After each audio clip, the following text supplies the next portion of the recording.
नमस्कार। RPSC RAS interview की तैयारी करते वक्त हम सब अक्सर इसी में उलझे रहते हैं कि क्या पढ़ना है, क्या बोलना है, राइट? पर असल कहानी कुछ और ही है। इंटरव्यू बोर्ड को आपकी क्या से ज्यादा इस बात में दिलचस्पी है कि आप कैसे बोलते हैं और आप कौन हैं। तो चलिए आज इसी दिलचस्प पहेली को सुलझाते हैं।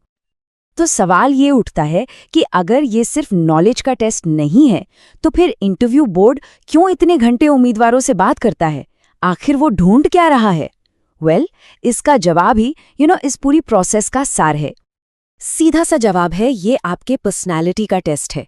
बोर्ड ये नहीं देख रहा कि आपके दिमाग में कितनी इन्फॉर्मेशन भरी हुई है, नहीं, वो ये परख रहा है कि क्या आप में वो एडमिनिस्ट्रेटिव गुण हैं, वो प्रेजेंस है जो एक पूरे जिले को संभालने के लिए चाहिए होती है।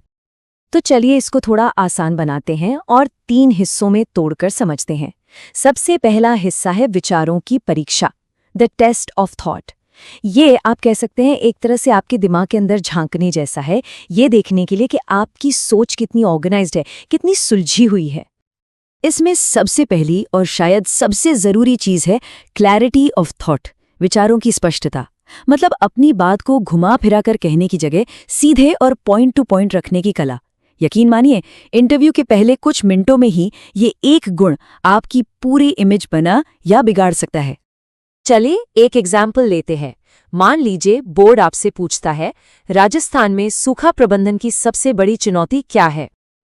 अब एक कमजोर जवाब कैसा होगा?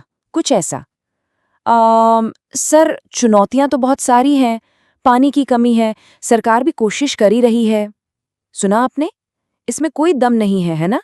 बिल्कुल वेग। अब एक दमदार जवाब सुनिए। मेरे हिसाब से सूखा प्रबंधन में 3 मेन चैलेंजेस हैं। पहला, जल भंडारण की कमी। दूसरा, हमारा मॉनिटरिंग सिस्टम कमजोर है। और तीसरा, कम्युनिटी पार्टिसिपेशन की कमी। दिखा आपने?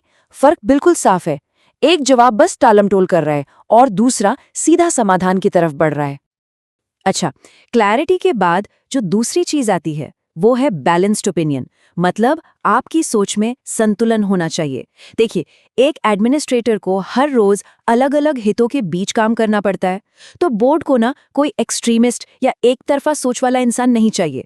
उन्हें एक ऐसा नजरिया चाहिए जो मैच्योर हो और प्रैक्टिकल हो।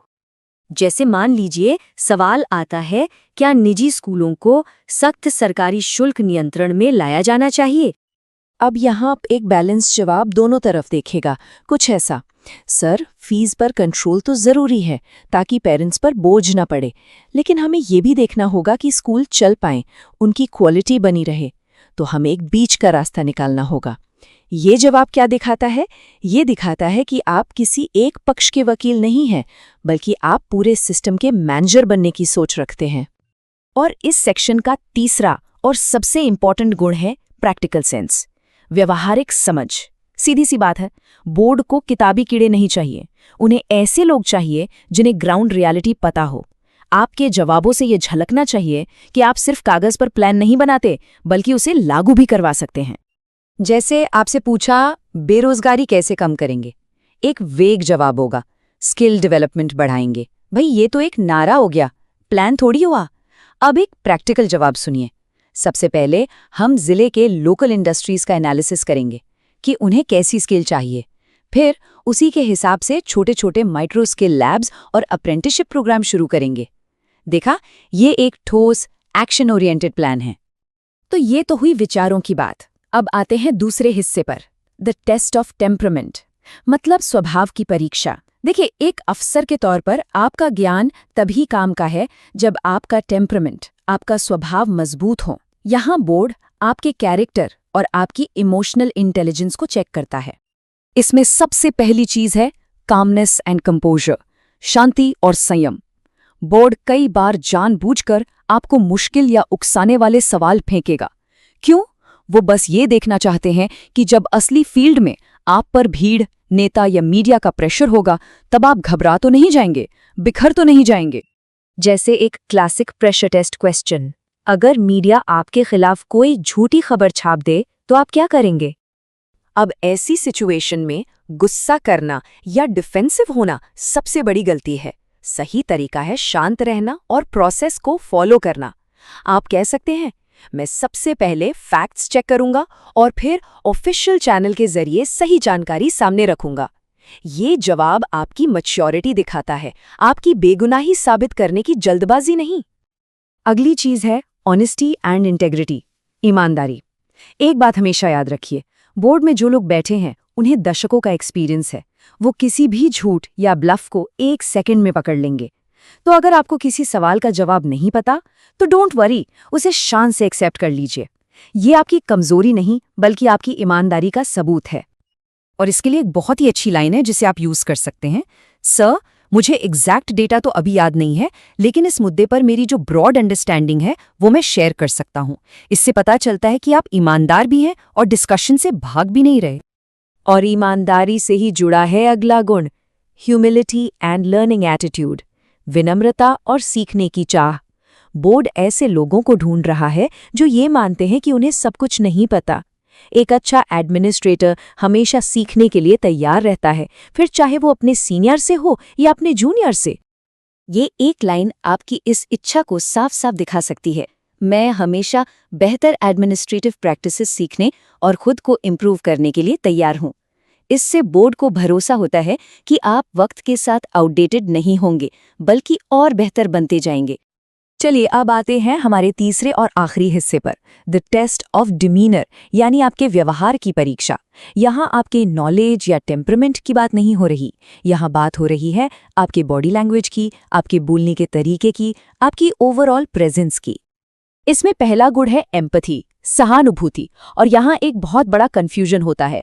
एम्पैथी का मतलब इमोशनल होना बिल्कुल नहीं है। इसका मतलब है दूसरे की सिचुएशन को समझकर प्रैक्टिकल कदम उठाना। जैसे किसी एक्सीडेंट विक्टिम के परिवार से मिलते वक्त रोना एम्पैथी नहीं है।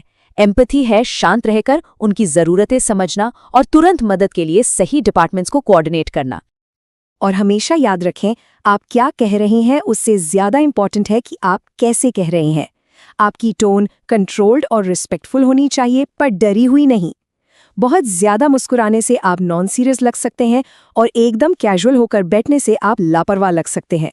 आपका हर एक जेस्चर आपके प्रोफेशनलिज्म को दिखाता है।